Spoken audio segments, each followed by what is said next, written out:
राम सीता सीता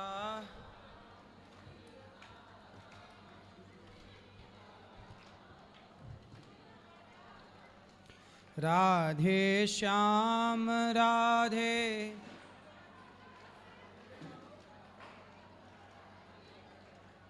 बोलिए गौरी गोपाल भगवान की, श्री वृंदावन बिहारी लाल की। स्वागत है आपका आज की मंगलमयी प्रश्नोत्तरी में। जिनका प्रश्न है वो अपने हाथ उठाएं। प्रश्नोत्तरी में जिनको भी प्रश्न करना है वो अपने हाथ उठाएं। खड़े हो जाओ आप। ए मैया, चश्मा वाली मैया, चश्मा वाली, आप बैठो। गुरुजी, हम कलकत्ता से आया हो। हाँ। आपको कोटि कोटि प्रणाम जी। मेरा बुआ दिल्ली से, मेरा बुआ कलकत्ता गया था हमारा घर घूमने के लिए। तो मैंने बुआ से सुना आपका बारे में, तो मैंने मोबाइल पे देखा, मुझे बहुत अच्छी लगा, तो मैंने बहुत चेष्टा किया यहाँ आने के लिए। फिर तो मैंने आया, फिर 24 तारीख को यहाँ पहुँचा। प्रश्न क्या है? प्रश्न क्या है जो मुझे खूब यहाँ पे अच्छा लगा, आपका बारे में सुना। फिर चलो और क्या बोलो, आपको बहुत अच्छा लगा। खुश रहिए। चलो। राधे राधे। राधे राधे। जो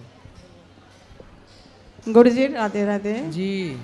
हम नैनीताल से आए थे। आज हमारी ट्रेन है, जाना है, तो हम कह रहे गुरुजी से एक बार मिल लें। बहुत अच्छा लगा यहाँ आपका सेवा, लेकिन जाने का मन नहीं कर रहा है। ऐसा लग रहा है ये मायके का धाम है, ऐसा लग रहा है हम ससुराल जा रहे हैं आज, इसीलिए बहुत बहुत बुरा लग रहा है यहाँ से जाते हुए।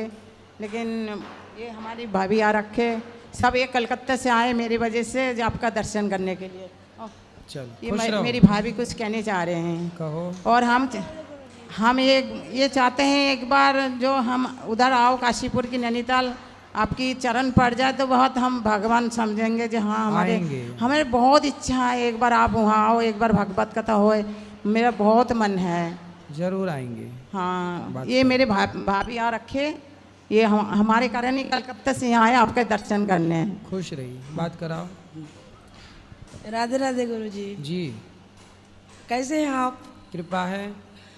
हमने आपके बारे में बहुत कुछ सुने थे, इसलिए आए। हमको यहाँ पे आके बहुत अच्छा लगा और आते रहेंगे आपके दर्शन को। और मैं ऐसे ही मोबाइल में देखती रहती हूँ आपके बारे में सब कुछ यूट्यूब पे।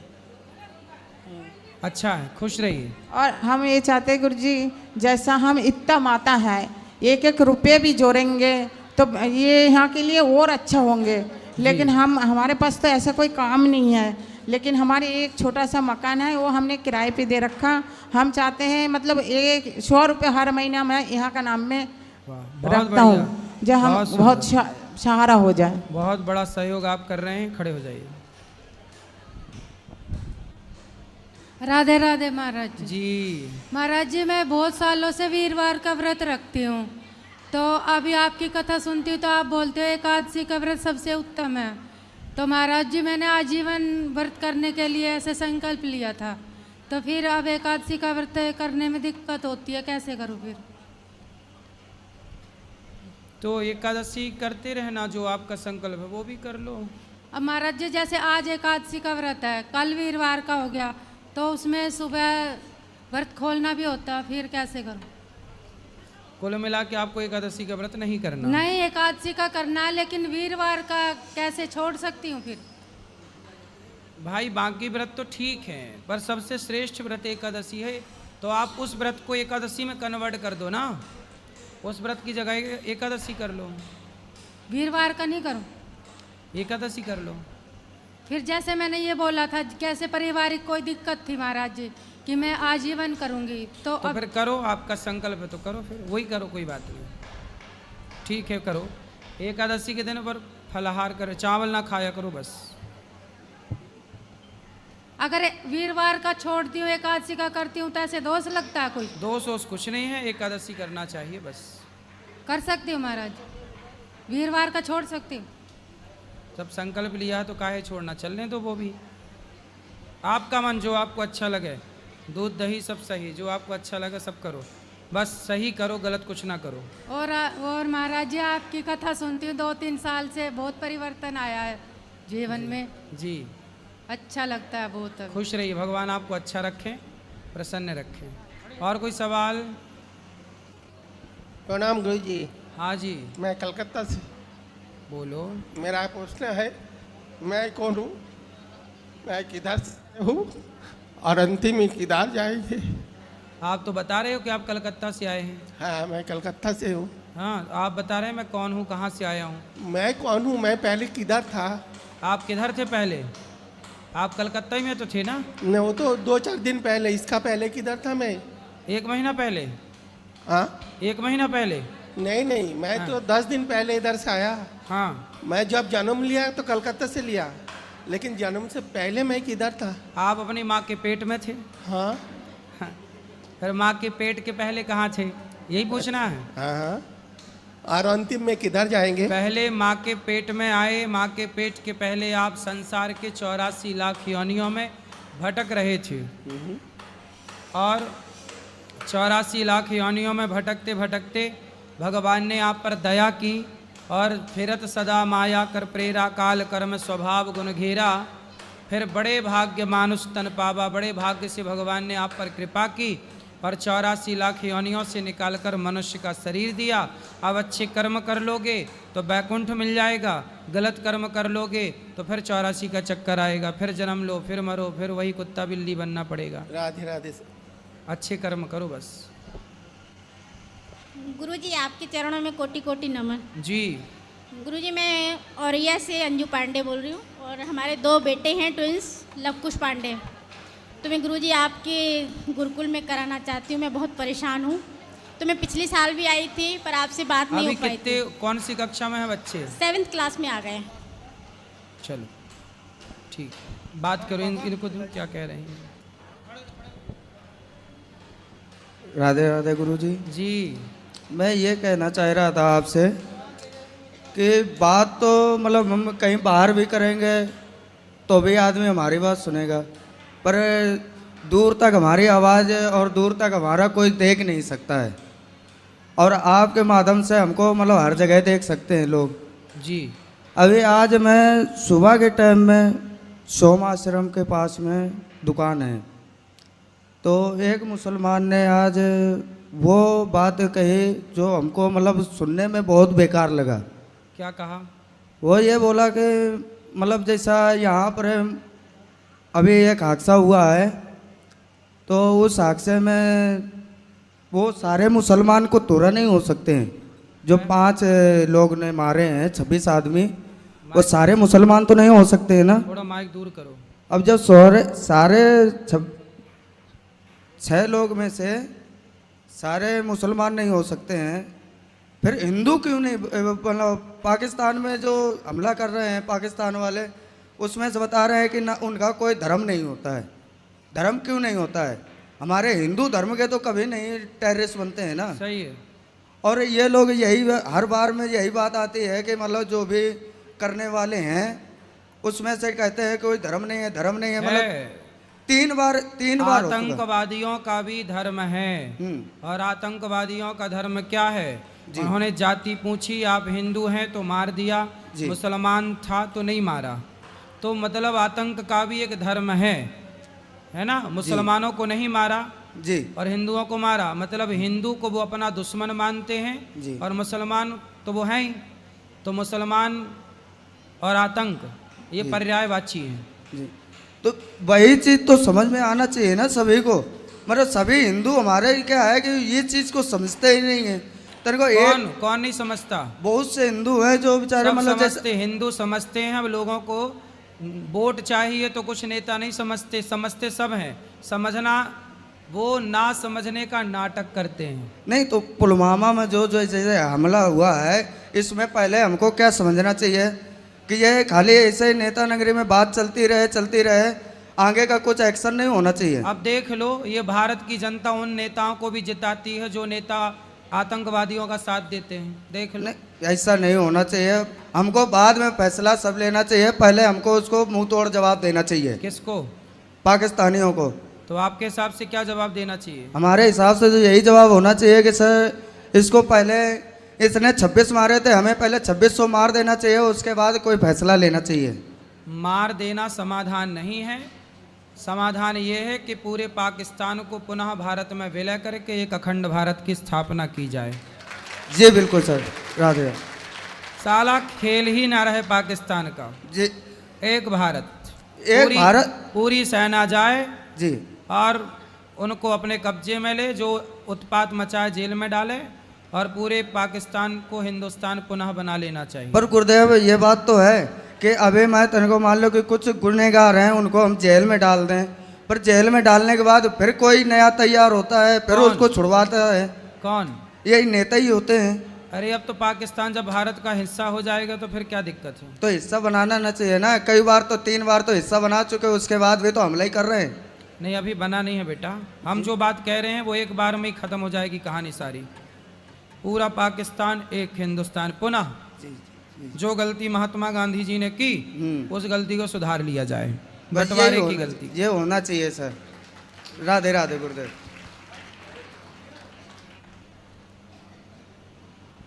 राधे राधे गुरुजी। जी जी, हमने एक संस्कृत का कोटेशन पढ़ा है, संस्कृत का कोटेशन पढ़ा है, उसमें लिखा है अहिंसा परमो धर्म। ठीक है। अगर कोई व्यक्ति ऐसा आता है जो हमारे फैमिली, हमारे दोस्त या हमारे जानने वाले की हिंसा करता है, उन्हें प्रताड़ित करता है, तो ऐसी सिचुएशन में हमें क्या करना चाहिए? उसके साथ अहिंसा करना चाहिए या हिंसा करना चाहिए? देखो, अर्जुन ने भी गांडीव उठा करके और गलत दुष्टों को मारा। कई बार पाप करने वाले को मार देना धर्म होता है। जैसे झांसी की रानी ने अंग्रेज़ों को मारा तो उन अंग्रेज़ों को मारना ही धर्म था। शिवाजी ने मुग़लों को मारा, महाराणा प्रताप ने मुग़लों को मारा, उनको मारना ही धर्म था। ऐसे पापी को मार देना ही धर्म है। इसलिए जहाँ ज़रूरत पड़े तलवार की, वहाँ तलवार ज़रूर उठाना चाहिए। जहाँ ज़रूरत तलवार उठाने की है, यदि वहाँ आपने नहीं उठाया तो फिर वो पाप हो जाएगा। इसलिए जहाँ ज़रूरत तलवार उठाने की है अवश्य उठाना चाहिए। हमारे हिंदुओं ने यही तो गलती की, सरकार के भरोसे रहते रहते तलवार चलाना छोड़ दी। भूल गए अब किसी से डंडा चलाना नहीं आता, तलवार की तो छोड़ो। इसलिए भारत एक समय पर ऐसा था कि हमारी लड़कियां भी युद्ध करती थी। झांसी की रानी, दुर्गावती, अहिल्याबाई, होलकर, ये सब इसका गवाह है इतिहास में। तो हमारे यहाँ की लड़कियां भी ये तलवार चलाना जानती थी, युद्ध लड़ना जानती थी। मतलब हमारा देश कितना शिक्षित था कि हमारे यहाँ लड़कियां जानती थी युद्ध की नीतियाँ। फिर तो हमारे यहाँ सब जानते थे। जब तक देश तलवार चलाना जानता था तब तक हमारा देश सुरक्षित था। अब बात फिर तलवार चलाने में एक गलती और हो गई। गलती ये हो गई कि हमने ज़रूरत से ज़्यादा दया कर ली। जैसे हमारे यहाँ पृथ्वीराज चौहान 17 बार मोहम्मद गौरी को छोड़ दिया। उसने पकड़ा तो उसने एक मौका नहीं दिया, आंखें फोड़ डाली, संयोक्ता को जिंदा जौहर करना पड़ा। इसलिए दया उस पर मत करो कि जिस पर दया करने के बाद आपकी बहन बेटियों को जिंदा जलना पड़े। इसलिए दया ज़रूरत से ज़्यादा ना हो, क्योंकि वह दया ही बाद में पतन का कारण बन जाएगी। इसलिए दया उतनी जितनी ज़रूरी है। बाकी तलवार चलाना सीखो और झांसी की रानी बनो। बेटियों को झांसी की रानी, बेटों को शिवाजी बनाओ यदि अच्छा भारत चाहते हो तो। वरना ऐसे आतंकवादियों के हाथ मरते ही रहना है तो फिर कुछ मत चलाओ। गुरुजी, एक और क्वेश्चन है, स्वर्ग क्या है और नर्क क्या है? स्वर्ग क्या है? कहते हैं कि जननी जन्म भूमश्चा स्वर्गादपि गरीयसी। जन्म देने वाली माता और जन्म भूमि ही स्वर्ग होती है, यही स्वर्ग है। माँ की सेवा में स्वर्ग है, माँ की गोद में स्वर्ग है, और जन्म भूमि जो आपकी मातृभूमि है वह स्वर्ग से कम नहीं है। इसी को स्वर्ग कहा गया। जननी जन्म भूमश्च स्वर्गादपि गरीयसी, यही स्वर्ग है। राधे राधे गुरुजी। जी गुरुजी, मैं पंजाब से हूँ ते और मैं पंडित हूँ ते कॉलेज में पढ़ता हूँ ते दोस्त मजाक उड़ाते हैं। आप बताओ क्या करूँ? हैं? कॉलेज पढ़ता हूँ, मैं पंडित हूँ। दोस्त मजाक उठाते हैं मेरा दोस्त काय बात का मजाक उड़ाते हैं? किस बात कि का? तुम पंडित हो, ब्राह्मण हो, इसलिए। अरे तो पंडित हैं तो ये तो गौरव का विषय अच्छा है। तो कौन लोग मजाक उड़ाते हैं? मेरे दोस्त, कौन है वो दोस्त? वो अदर कास्ट के हैं। उनसे बोलना कि दुनिया को जिसने गणित सिखाई ना 0 दिया वो आर्यभट्ट पंडित थे। चाणक्य ने चंद्रगुप्त को पढ़ा लिखा करके योग्य बना के सम्राट बनाया, बोलना वो चाणक्य पंडित थे। राम को शिक्षा दीक्षा देने वाले वो वशिष्ठ पंडित थे। परशुराम 21 बार क्षत्रियों को विहीन करने वाले वो परशुराम पंडित थे, ब्राह्मण थे। बताओ उन मूर्खों को। क्या करूं गुरुजी, इसलिए मन गलत जगह जाता है, मन करता है सुसाइड कर लूं। अरे राम राम, तुम मरने चले, काहे मरोगे? बहुत परेशान करते हैं वो। कौन दोस्त? तो कॉलेज वो में। दोस्त नहीं है, नालायक दुश्मन है वो आपके। ऐसे लोगों के चक्कर में क्यों पड़ते हो? जी ऐसे लोगों को दो जूता मारो, अलग करो दोस्ती वोस्ती। अच्छे लोगों के साथ रहो, जो आपको नेगेटिविटी से भरे, जो आपके आसपास नकारात्मकता फैलाए, ऐसे लोगों से दूर रहना चाहिए। जो आपको पॉजिटिविटी से भरे, उसके साथ रहना चाहिए। इस देश में ब्राह्मण, क्षत्रिय, वैश्य, शूद्र सबका अपना अपना योगदान है और सब श्रेष्ठ हैं, कोई छोटा या बड़ा नहीं। ब्राह्मण होना तो गर्व है। ब्राह्मण सुदामा थे, उन ब्राह्मण के पांव धो करके नेत्रों के जल से भगवान श्री कृष्ण ने सम्मान किया था। ब्राह्मण तो सम्मान, सुदामा जैसे ब्राह्मण भगवान कृष्ण की सभा में सम्मान पाते हैं। तो ब्राह्मण होना तो अच्छा है, बुराई क्या है? धन्यवाद जी, खुश रहो। राधे राधे गुरुजी। जी गुरुजी, हम लोग का आज एनिवर्सरी है, आप आशीर्वाद दे दीजिए। खुश रहिए। गुरुजी, मेरा प्रश्न ये है कि जितना भी अच्छा काम करने से लोग अच्छे क्यों नहीं बोलते हैं? क्या अच्छा किया आपने? गुरुजी, मैं एक नर्सिंग स्टाफ हूँ, दिल्ली में जॉब करती हूँ। तो हमारे शादी को आज 1 साल पूरा हो गया। तो हम लोग थोड़ा अलग रहते हैं। ये मेरे हस्बैंड जी है बेंगलोर में रहते हैं, मैं दिल्ली में रहती हूँ। तो बीच बीच में मिलते रहती हूँ। तो लोग बोलते हैं कि शादी करने के बाद अलग अलग नहीं रहना चाहिए। क्या ये सही है कि गलत है? नहीं तो अलग अलग क्यों रहती हो? साथ में रहो पति के। तो अभी साथ में रहने के लिए थोड़ा सा टाइम है, जैसे 6 महीने के लिए, तो अलग नहीं रह सकते हैं। हाँ, तो 6 महीने बाद फिर साथ में रहो। तो अभी अलग रहना बहुत ज़रूरी है। तो लोग बोलते हैं कि साथ में रहना जरूरी है। हाँ, ये तो हम समझते हैं कि साथ में रहना चाहिए, पर अपने पैर में खड़े होने के लिए तो कुछ दिन अलग रह सकते हैं ना। तो अभी भी तो आप अपने पैर में खड़ी हो, कौन से पति की छाती में चढ़ी हो? नहीं, ये तो अपने पैर में खड़े हैं, लेकिन कंफर्टेबल हो जाने के लिए। अरे अब तो सुनो, अपने पैर में ना खड़े रहो, पति के पैर में खड़े रहो। अब तो शादी हो गई, अब पति करेगा जो करेगा, आप तो मस्त आराम से रानी बन के रहो। नहीं गुरुजी, जब हम कर रहे हैं, जब नहीं करते तो पति के भरोसे में ही रहते हैं। अब देखो, पति आपका झोला लिए खड़ा है बेचारा, हैं? आप काम करोगी, पति आपका झोला उठाएगा। पति काम नहीं करते। राधे राधे गुरुजी। जी, बेंगलोर में सॉफ्टवेयर IFB कंपनी में सर्विसिंग कर रहा हूँ सर। सर्विसिंग कर रहे हो? जी सर। किसकी सर्विसिंग? वो गाड़ी, वो बाइक का पार्ट्स बन रहा है उधर। सुपरवाइजर हूँ सर। कितना कमाते हो? वो 25,000 सर। 25? जी सर। और आपकी पत्नी कितना कमाती है? वो 25 सर। मतलब 50,000 हो तुम दोनों? जी सर। ठीक है, 50-50 बात कराओ। ओके जी गुरुजी। तो पति भी 25 कमाते हैं, आप भी 25? जी गुरुजी। अच्छा है, कमाओ और बढ़िया अपने लिए अच्छा घर बनाओ, अच्छे से रहो, खुश रहो। पति आप कल को आप ज़्यादा कमाने लग जाओगी तो पति को छोड़ तो नहीं दोगी? नहीं गुरुजी, नहीं छोड़ूंगी। हमें तो आपके पति की चिंता हो गई। नहीं गुरुजी, नहीं छोड़ूंगी। छोड़ने का होता तो शादी ही क्यों करती। हाँ, अच्छी समझदार हो आप, छोड़ मत देना, क्योंकि आज महिलाएं ज़्यादा कमाने लग जाती हैं ना, तो पति को सबसे पहले छोड़ती हैं। नहीं, पति को अगर छोड़ना होता तो शादी ही क्यों करती गुरुजी। नहीं, भगवान करे आपकी ऐसी बुद्धि बनी रहे और पति ठीक है, अच्छा है आपका। राधे राधे गुरु जी, राधे राधे, खुश रहो। राधे राधे गुरुजी। जी। और हम गुरु ज्ञान लेना चाहते हैं। कौन सा ज्ञान? वो सासू माँ के ना, सासू माँ किसी और के गुरु बना रखे हैं, तो सबका